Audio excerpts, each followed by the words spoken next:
안녕하세요. 군형법 전문 변호사 천변TV 천창수 변호사입니다. 이번 시간에 소개해 드릴 내용은 우리가 흔히 이야기하는 탈영, 그러니까 군인이 군무를 기피할 목적으로 부대나 직무를 이탈하는 경우에 군무이탈죄가 성립하게 되는데요. 이때 어떤 처벌을 받는지에 대해서 얘기해 보도록 하겠습니다. 보통 군무이탈죄는 의무복무를 위해 입대한 장병들에게 가장 많이 발생하는 사건인데요. 보통 유형은 두 가지로 나눌 수 있습니다. 첫 번째는 복무 중인 부대를 이탈하는 현지 이탈이고요. 두 번째는 휴가를 나갔다가 부대로 복귀하지 않는 휴가 미기입니다.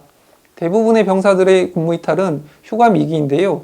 아무래도 군복무가 부담스럽거나 두려운 경우에는 휴가를 나왔다가 복귀하지 않는 것이죠. 지금이야 그런 일이 별로 없지만 예전에는 변심한 여자친구 때문에 부대에 복귀하지 않고 여자친구 집 주변을 맴돌다가 잠복해 있던 헌병들에게 잡혀가는 그런 일들도 있었습니다.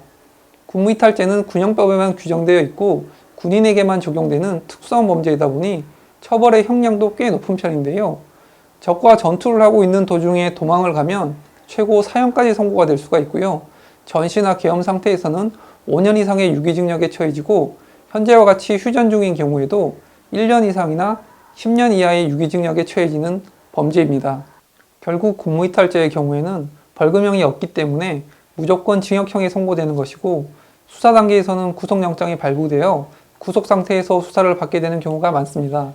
다만 초범이고 자신의 잘못을 깊이 반성하고 있으며 재복무 의사가 있는 경우에는 집행유예나 기소유예의 선처를 받을 수도 있는데요. 실무상으로는 재복무 의사가 확고하고 실제로 재복무를 할 수 있다고 판단되는 경우에는 집행유예가 선고되는 경우가 많습니다. 그러나 재복무 의사가 있다고 표시하더라도 재판부가 판단해 볼 때 재복무가 불가능하다고 보일 경우에는 징역형의 실형이 선고가 됩니다. 형량은 남은 군 복무 기간과 관련이 있는데 실제 복무한 기간이 짧은 경우에는 보통 징역 1년 6월이 선고됩니다. 군에서 재판을 받더라도 그 결과는 사회에서 받은 것과 똑같이 전과사실로 남기 때문에 유의하셔야 합니다. 만약에 본인이 재복무 의사를 피력해서 집행유예 판결을 받고 풀려났더라도 전과가 남기 때문에 공무원 임용이 제한되고 취업에도 불리하게 작용할 수 있습니다. 그래서 군무이탈죄를 범하였을 때 받을 수 있는 최선의 방법은 수사 단계에서 기소유예 결정을 받는 것입니다. 기소유예란 범죄가 성립되지만 범행이 경미하고 피의자가 깊이 반성하는 경우에 재판에 넘기지 않고 용서를 해주는 것을 말하는데요. 기소유예의 경우에는 범죄 경력 조회에 나오지 않기 때문에 소위 말하는 전과가 남지 않게 됩니다. 군무이탈이 심각한 죄라는 걸 알면서도 한순간의 잘못된 판단으로 그릇된 행동으로 이어질 수가 있기 때문에 군 생활이 힘드시더라도 군 내부에서 해결하기 위해 노력하시거나 도움을 청하는 것이 중요합니다. 다만 순간의 잘못으로 군무이탈죄를 저질렀다면 빨리 군 전문 변호사의 조력을 받아 기소유예의 선처를 받을 수 있도록 하는 것이 중요합니다.